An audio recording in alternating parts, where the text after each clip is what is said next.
महायुतीमध्ये प्रवेश करणाऱ्यांची रांग वाढलेली आहे. महाविकास आघाडीला अनेक जण रामराम करण्याच्या मनस्थितीमध्ये आहेत आणि याचाच परिणाम पुढच्या स्थानिक स्वराज्य संस्थांच्या निवडणुकीमध्ये दिसून येणार आहे. सतेज पाटील यांचं जे काही अस्तित्व आहे त्या अस्तित्वाला धक्का द्यायचं अशा पद्धतीच्या रणनीती महायुतीकडून सुरू झालेल्या आहेत आणि त्याच्यामध्ये शिवसेनेनं प्रामुख्याने पुढाकार घेतलेला आहे. निवडणुकीमध्ये अंतर्गत स्पर्धा राहील महायुतीमध्ये, परंतु निवडून आल्यानंतर महायुतीचाच लोकप्रतिनिधी झाला पाहिजे अशा स्वरूपाची रणनीती आता दिसते. पूर्वी एखादा पक्ष बदलून जर इतर पक्षामध्ये जाणार असेल तर त्याला काही ना काही आश्वासन दिली जात होती की तुम्हाला विधान परिषदेमध्ये देता येईल किंवा तुम्हाला इतर काही चांगल्या सहकारी संस्थांमध्ये तुमची सोय केली जाईल, महामंडळे दिली जातील.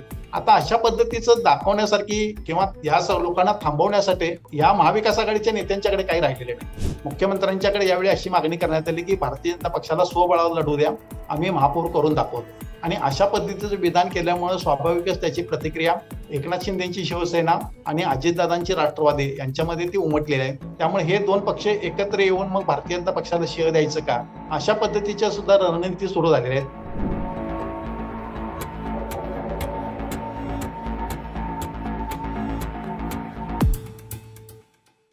नमस्कार, द पॉलिटिक्समध्ये तुम्हा सगळ्यांचं पुन्हा एकदा स्वागत आहे.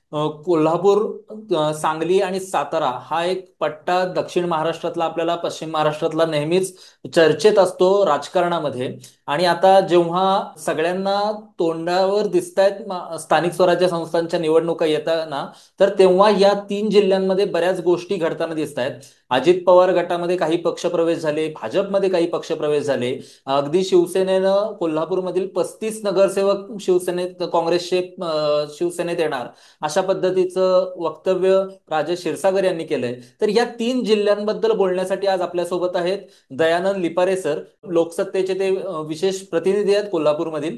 सर नमस्कार. नमस्कार सर, हे 3 जिल्हे म्हटलं तर नेहमी गटातटाचं राजकारण आणि माझा गट कसा वरचढ राहील या दृष्टिकोनातून बघितलं जातं. आता हे पक्षांमधलं राजकारण उद्याच्या स्थानिक स्वराज्य संस्थेच्या दृष्टिकोनातून उभं राहताना दिसतंय का तुम्हाला?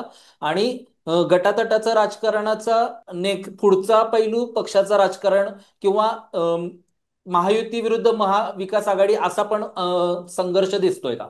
अगदी योग्य निरीक्षण नोंदवलेलं आहे की पश्चिम महाराष्ट्र हा तसं पाहिलं तर सुरुवातीपासून काँग्रेसचा बालेकिल्ला होता. नंतर जेव्हा शरद पवारांनी राष्ट्रवादी काँग्रेसची स्थापना केली तेव्हा याही पक्षाचा दबदबा इथे दिसायला लागला. परंतु गेल्या 10 वर्षामध्ये जर बघितलं तर पश्चिम महाराष्ट्राचा हा जो राजकीय नकाशा आहे तो बदलत गेलेला आहे.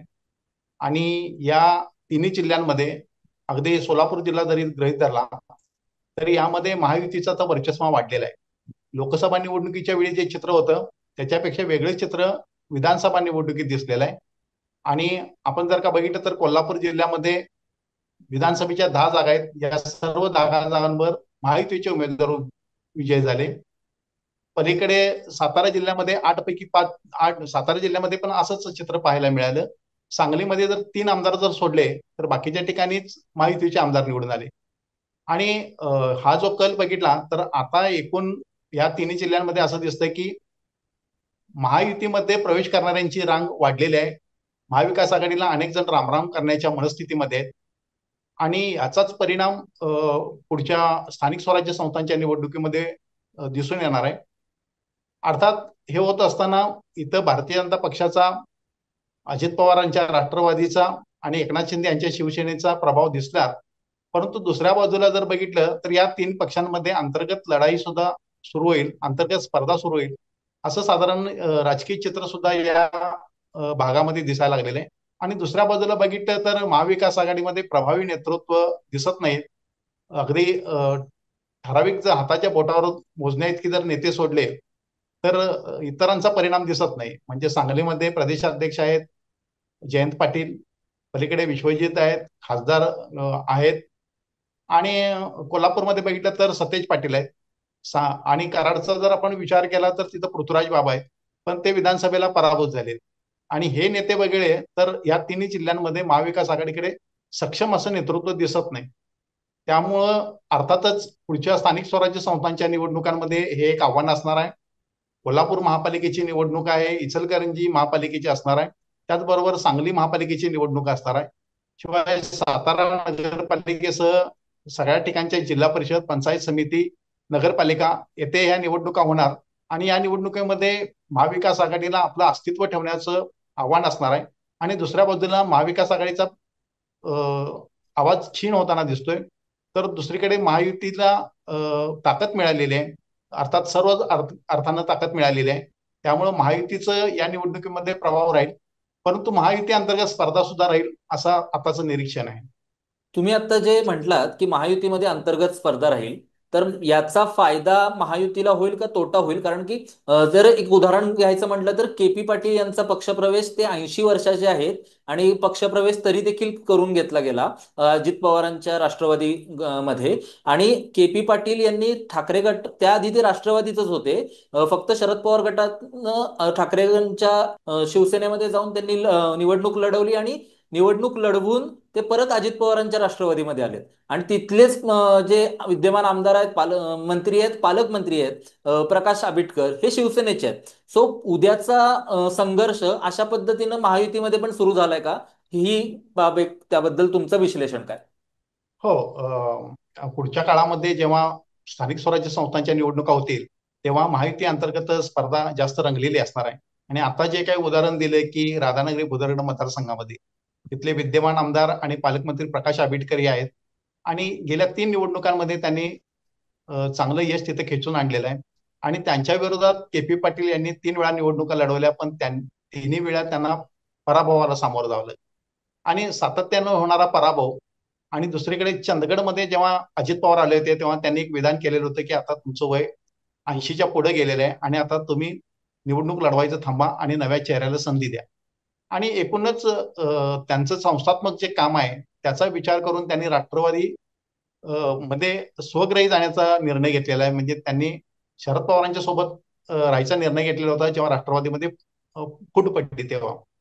आणि विधानसभा निवडणुकीच्या पार्श्वभूमीवर त्यांनी हातामध्ये शिवसेनेची मशाल घेतली होती आणि त्या माध्यमातून निवडणूक लढवण्याचा प्रयत्न केला, परंतु त्यामध्येही त्यांना यश मिळालेलं नाही. आणि आता त्यांचा बिदरी सहकारी साखर कारखाना आहे, त्याचं त्यांना अस्तित्व ठेवायचे आहे. त्यांचे शिक्षण संस्था आहे, त्यांची एक सूतगिरणी आहे. या संस्थात्मक कार्याला जर सरकारचं पाठबळ मिळालं, शासनाची ताकद मिळाली, तर या संस्था व्यवस्थित चालवणे शक्य होणार आहे. हा विचार करून त्यांनी परत एकदा स्वग्रही जाण्याचा निर्णय घेतलेला आहे. अर्थात पुढच्या निवडणुकीच्या वेळी ते विधानसभा लढवणे इतपत ते सक्षम राहतील का, हाही एक प्रश्न आहे. परंतु आता ज्या काही जिल्हा परिषदेच्या निवडणुका होणार आहेत त्यामध्ये प्रकाश आंबेडकर आणि केपी पाटील गट यांच्यामध्ये अंतर्गत स्पर्धा असणार आहे. परंतु ही स्पर्धा असं असताना महायुतीचे जे दुसरे प्रमुख नेते आहेत, हसन मुश्रीफ यांनी एक असं विधान केलेलं आहे की आम्ही स्थानिक स्वराज्य संस्थेच्या निवडणुकामध्ये शक्य तिथं महायुती म्हणून एकत्र येऊ.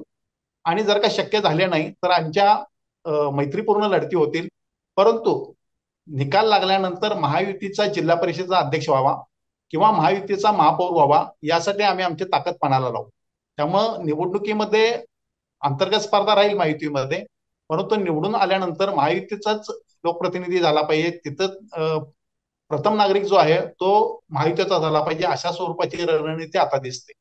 अशाच पद्धतीचं उदाहरण सर साताऱ्यामध्ये पण आहे की पाटणकर जे भाजपमध्ये जात आहेत आणि तिथलेच पालकमंत्री शंभूराज देसाई, त्यांच्या विरोधात ते वर्षानुवर्ष लढत आलेत.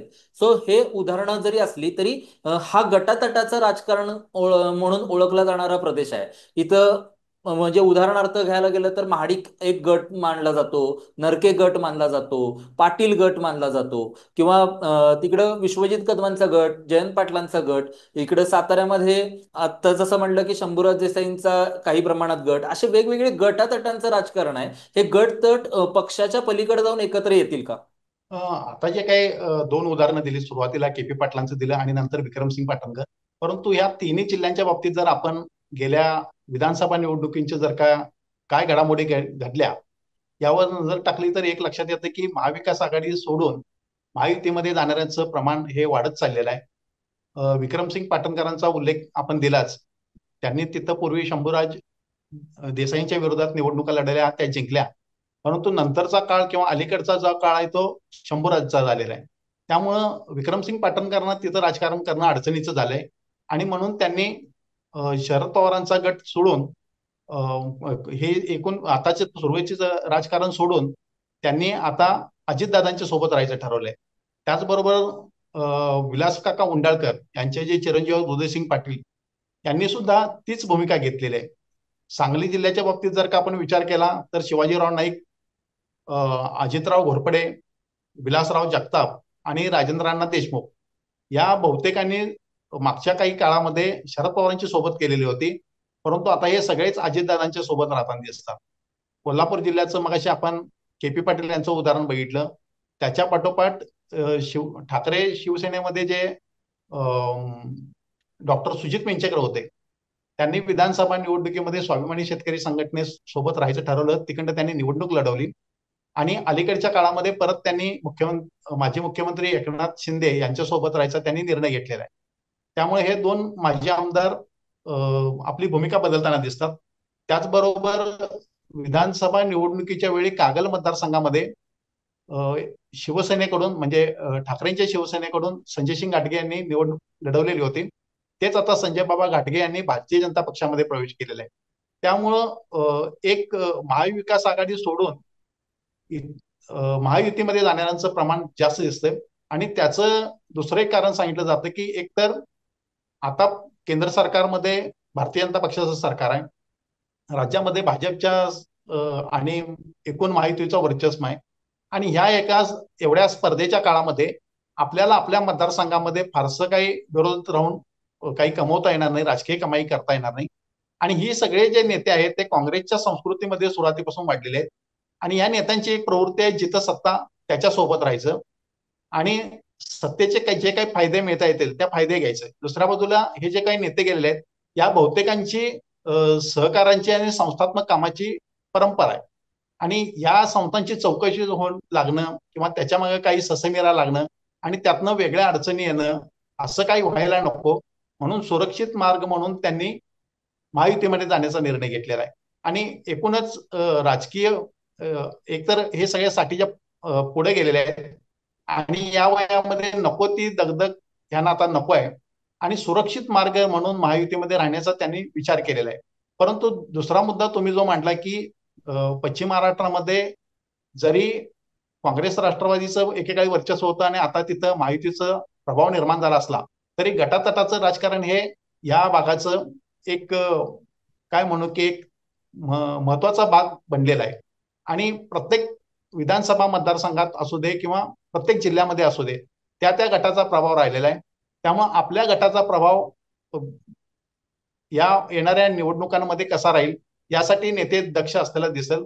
आणि मग हे चित्र तुम्हाला कोल्हापूर जिल्ह्यामध्ये, सांगली जिल्ह्यामध्ये आणि सातारा या प्रत्येक जिल्ह्यातच दिसेल. परंतु त्या त्या सगळ्या मतदारसंघामध्ये सुद्धा हे चित्र प्रकर्षानं दिसणार आहे.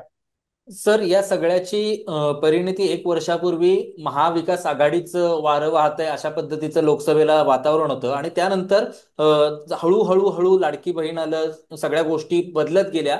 पण या दृष्टिकोनातून कोल्हापूर जिल्ह्यामध्ये, कोल्हापूर शहरामध्ये कोल्हापूर उत्तरची निवडणूक खूप चर्चेची ठरली आणि त्याच्यानंतर सतेज पाटील यांना एक प्रकारचं चेकमेट करण्याचा प्रयत्न केला जातोय का असं पण म्हणलं गेलं. आणि आता जसं मी मगाशी उल्लेख केला त्या पद्धतीनं 35 नगरसेवक शिवसेनेत जातील असं राजेश क्षीरसागर यांनी म्हणलंय. तर ओव्हरऑल या 3-4 जिल्ह्यांमध्ये एक सतेज पाटील, विश्वजित कदम हेच दोघं जण काँग्रेसशी राहतील का किंवा हेच नवीन नेतृत्व तयार होईल का यांच्यासोबत? नेमकं काय काय होईल जर सगळेच सत्तेत गेलेत तर? एक चित्र जे आपण मगाशी चर्चेत आलेलं आहे की महाविकास आघाडी सोडून महायुतीमध्ये जाणाऱ्यांचं प्रमाण वाढलेलं आहे. खरं तर पक्ष बदलणं, सातत्यानं पक्ष बदलणं ही एक राजकारणामध्ये एक प्रवृत्ती निर्माण झालेली आहे. तर ती बरी वाईट हे त्या त्या राजकीय नेत्यांनी ठरवायचं आहे. आणि याच्याबद्दल पूर्वी अनेकांनी वेगवेगळ्या पद्धतीनं भाष्य सुद्धा केलेलं आहे. जे मागच्या वर्षी पुण्यामध्ये एक कार्यक्रम झालेला होता, तर त्या कार्यक्रमाला माजी उपराष्ट्रपती आणि भाजपचे नेते व्यंकय्या नायडू आलेले होते. तर त्यांनी त्यांच्या भारतीय राष्ट्र छात्र सेनेचा तो कार्यक्रम होता आणि तिथं बोलत असताना त्यांनी सातत्यानं राजकीय पक्ष बदलणं ही एक अपप्रवृत्ती निर्माण झालेली आहे. आणि याच्यामुळे या अशा सारख्या घटनांच्यामुळे लोकांच्या मध्ये संभ्रम निर्माण झालेला आहे आणि लोकांच्या मध्ये राजकारणाविषयी तिटकार निर्माण झालेला आहे. तर लोकांना कळून झालं की नेमका कोण कुठल्या पक्षात आहे आणि पक्षामधल्या कुठल्या गटामध्ये तो आहे हे लोकांना कळून झालंय. आणि ही प्रवृत्ती थांबायची असेल तर ह्याला कुठेतरी आवर घातला पाहिजे, अशा स्वरूपाच्या त्याच्या भावना व्यक्त केलेल्या होत्या. परंतु एखादं मत मांडणं आणि त्याचं पुढे अनुकरण करणं ह्याच्यामध्ये खूप मोठं अंतर आहे.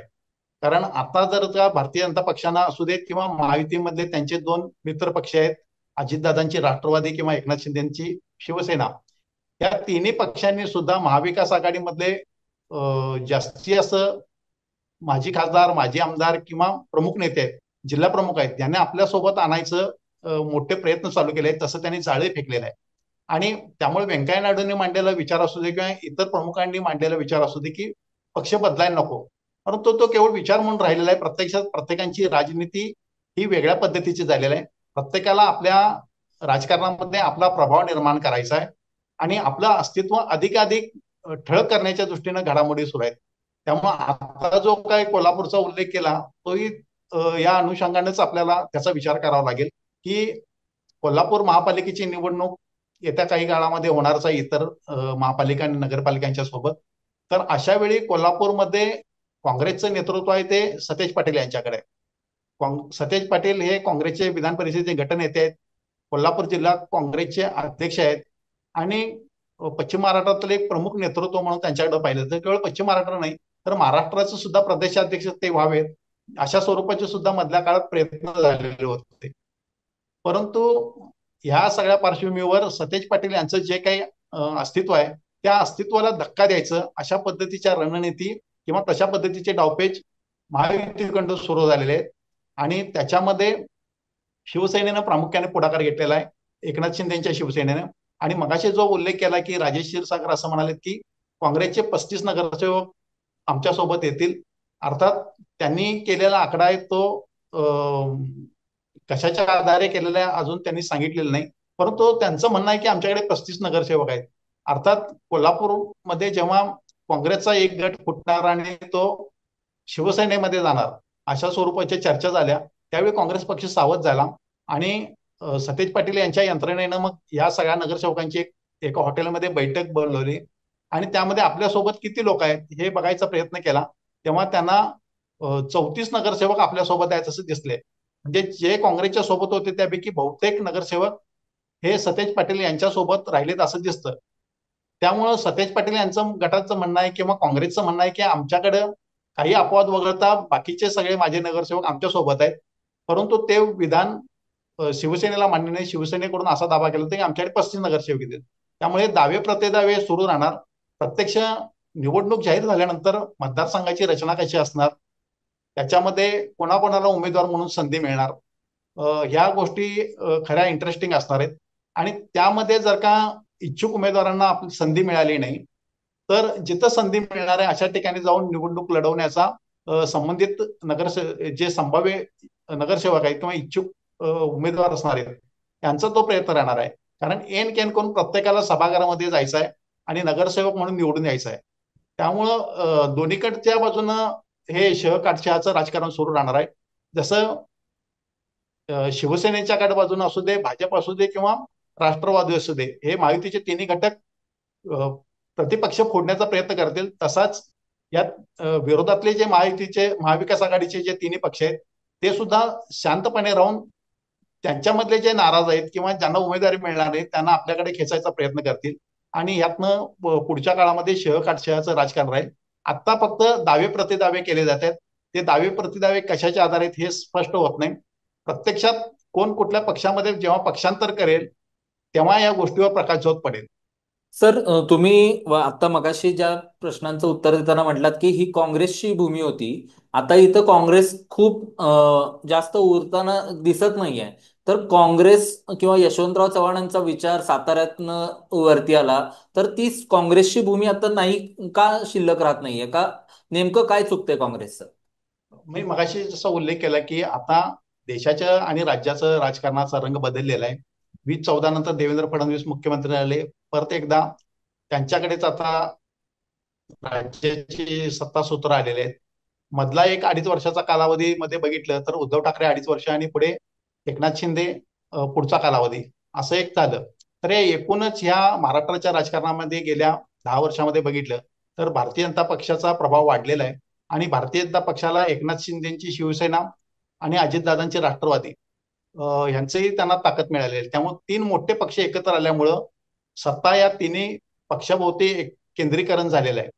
आणि दुसऱ्या बाजूला जे विरोधात राहिलेले आहेत पश्चिम महाराष्ट्रातले, तर मगाशी जसा मी उल्लेख केला की या सगळ्या प्रमुखांचं संस्थात्मक काम आहे, विशेषतः सहकारी संस्था आणि इतर शिक्षण संस्था आणि सूतगिरण्या वगैरे वगैरे. तर या सगळ्या संस्था आता बऱ्याच अडचणीत आलेल्या आहेत. साखर कारखानदारी वेगवेगळ्या कारणांना अडचणीत आलेल्या आहेत. सूतगिरण्यांना तर त्याचा कोण तारणहार आहे की नाही अशा म्हणण्यासारखी परिस्थिती निर्माण झालेली आहे. आणि शैक्षणिक प्रश्न सुद्धा गुंतागुंतीचे झालेले आहेत. त्यामुळे या सगळ्या संस्थांचं अस्तित्व ठेवायचं असेल आणि या संस्थांच्या माध्यमातून आपलं जे राजकारण करायचं आहे ते राजकारण काही प्रमाणात का असेना तगून राहायचं असेल तर आपल्याला सत्तेचं पाठबळ किंवा सत्तेचं टॉनिक असणं गरजेचं आहे. आणि हा विचार करूनच ही सगळी मंडळी तिकडे गेलेली आहेत. मग अशी उल्लेख केलात की मी यशवंतराव चव्हाणांचा विचार, तर जेव्हा पक्ष बदलून दुसऱ्या पक्षामध्ये जाणार आहेत तेव्हा सुद्धा ते समर्थन करताना आम्ही यशवंत विचार घेऊनच पुढे चाललोय अशा पद्धतीचं समर्थन केलं जातं. म्हणजे मगाशी उंडाळकरांचं उदाहरण गेलं की उंडाळकरांचा गट आता अजितदादांच्या सोबत जातोय पूर्वीची परंपरा सोडून. तर तिकडे जात असताना सुद्धा त्यांचं म्हणणं तेच आहे की आम्ही यशवंत विचार पुढे नेतोय. जरी आम्ही महाविकास आघाडी सोडून महायुतीशी संपर्क साधत असलो किंवा त्या छावणीमध्ये जात असलो तरी जाताना आम्ही यशवंत हा विचारच घेऊन चाललेला आहे. त्यामुळं तात्विकदृष्ट्या मांडणी काही केली जात असली तरी शेवटी या सगळ्यांना सत्तेच्या सोबत राहायचं आहे, सत्तेचे फायदे घ्यायचे आहेत. आणि सत्तेविना या मंडळींचा एक राजकारणाचा अवकाश तसं अधूर आहे. त्यामुळं यांना सत्ते वाचायचा पर्याय नाही. आणि ह्या सगळ्या गोष्टींचा विचार करून ही सगळी मंडळी आता आपली विचारांची आणि राजकारणाची दिशा बदलत आहेत. आणि या सगळ्या पार्श्वभूमीवर काँग्रेसला आपलं अस्तित्व टिकवणं अधिक अवघड झालेलं आहे. केवळ काँग्रेसलाच नाही तर त्याच्या बाजूनं शरद पवारांची राष्ट्रवादी असेल किंवा उद्धव ठाकरे यांची शिवसेना असेल, यांना आता केंद्रात सत्ता नाही, राज्यात सत्ता नाही किंवा आपल्यासोबत जे आहेत त्यातले जे काही इतर पक्षांमध्ये जायला तयार आहेत, महायुतीमध्ये जाणार आहेत, तर त्यांना थांबवायचं कसं हाही त्यांच्या समोरचा प्रश्न आहे. की पूर्वी एखादा प्रश्न पक्ष बदलून जर इतर पक्षामध्ये जाणार असेल तर त्याला काही ना काही आश्वासनं दिली जात होती की तुम्हाला विधान परिषदेमध्ये देता येईल किंवा तुमच्या संस्थात्मक कामाला मदत करता येईल किंवा तुम्हाला इतर काही चांगल्या सहकारी संस्थांमध्ये तुमची सोय केली जाईल, महामंडळे दिली जातील. आता अशा पद्धतीचं दाखवण्यासारखी किंवा या लोकांना थांबवण्यासाठी असं या महाविकास आघाडीच्या नेत्यांच्याकडे काही राहिलेले नाही.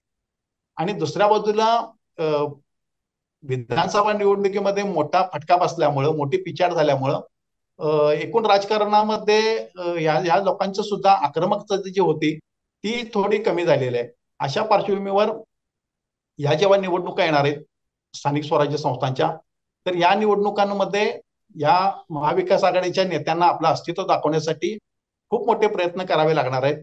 आणि दुसऱ्या बाजूला महायुतीकडं महाविकास आघाडीतल्या अनेक लोकांना फोडण्याचे प्रयत्न होणार आहेत.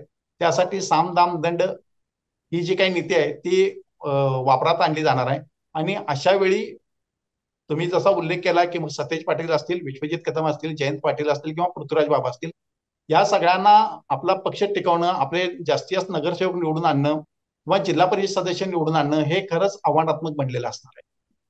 हे आव्हान तर उघड उघड दिसतच आहे, पण त्यासोबत काही जनतेचे प्रश्न मांडण्याची मुभा पण आहे, वेळ पण आहे तशा पद्धतीचा.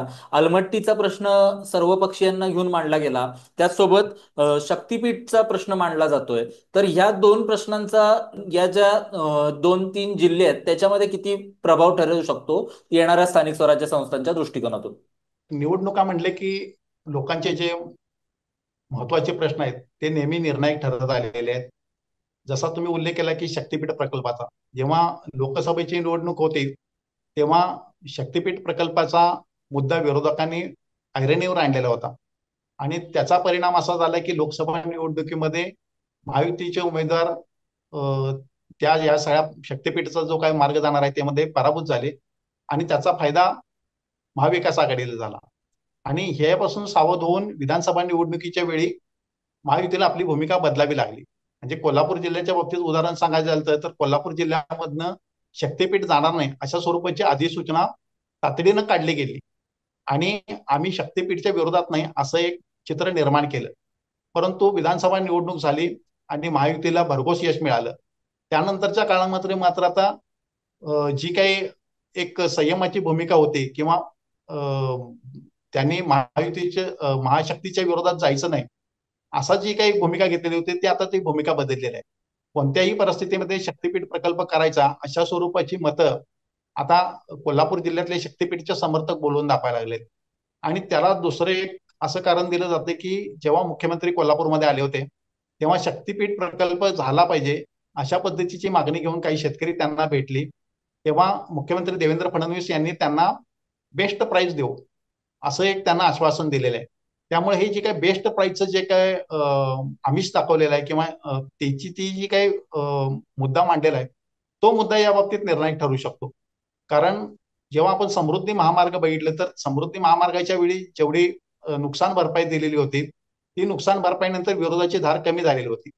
तसं आता शक्तीपीठ प्रकल्पाच्या बाबतीत होतंय का आणि बेस्ट प्राइस म्हणजे नेमकी किती असणार हे कळायला मार्ग नाही. कारण आताच्या पद्धतीनं बघितलं तर जी काय त्याचा मोबदला द्यायचा जमिनीचा त्याचा गुणांक 1 आहे. त्यामुळं रेडिरेकनरच्या दुप्पट त्यांना नुकसान भरपाई मिळू शकते. परंतु शेतकरी तेवढ्यावर समाधानी अजिबातच नाहीत. त्यांना याच्यात काही म्हणजे समर्थकांचा जेव्हा मेळावा झालेला होता तेव्हा काही जणांनी दसपट रेडी रेकनरच्या रक्कम मिळावी अशा पद्धतीच्या मागण्या केलेल्या आहेत. अर्थात एवढ्या मोठी ह्या मागण्या काही बऱ्याच प्रमाणात अवास्तव स्वरूपाच्या आहेत. त्यामुळे हे पुरवणं शासनाला शक्य नाही. त्यामुळे मुख्यमंत्री म्हणतात तशी बेस्ट प्राइस नेमकी कशी असेल त्याच्यावर शेतकऱ्यांच्या भूमिका बदलतील. आणि दुसरा मुद्दा असा आहे की शक्तीपीठच्या विरोधात आंदोलन तापवायची ही भूमिका महाविकास आघाडीनं सातत्याने घेतलेली आहे. अगदी राज्याचं जेव्हा अधिवेशन झालेलं होतं अर्थसंकल्पाचं त्याही वेळा मुंबईमध्ये मोर्चा काढून आपल्या भावना त्यांनी व्यक्त केलेल्याच होत्या. आणि आताही तो मुद्दा तापवण्याच्या दृष्टीने हालचाली सुरू आहेत.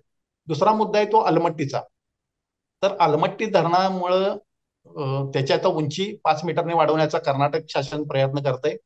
524 मीटर उंची करायचा सरकारचा त्या प्रयत्न आहे.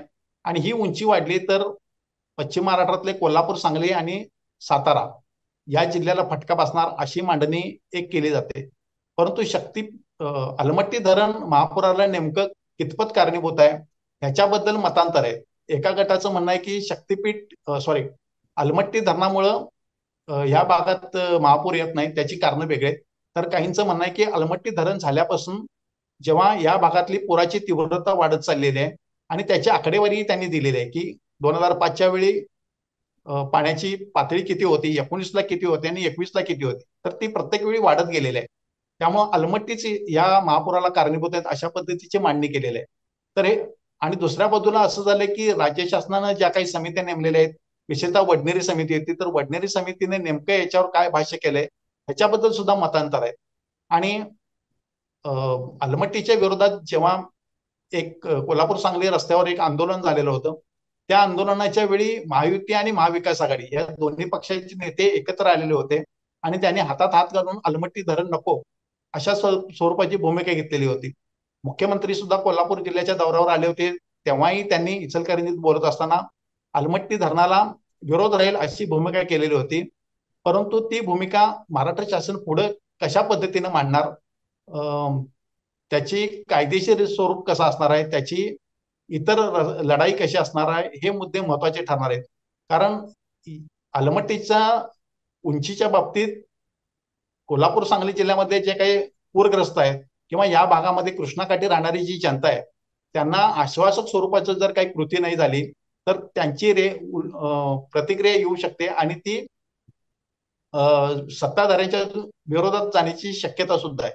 परंतु दुसऱ्या बाजूला मुख्यमंत्र्यांनी असं सांगितलं की आम्ही कृष्णेचं जे किंवा हा जो सगळा पट्टा आहे यामध्ये असणारे महापुराचं पाणी आहे ते आम्ही मराठवाड्याकडे नेऊ.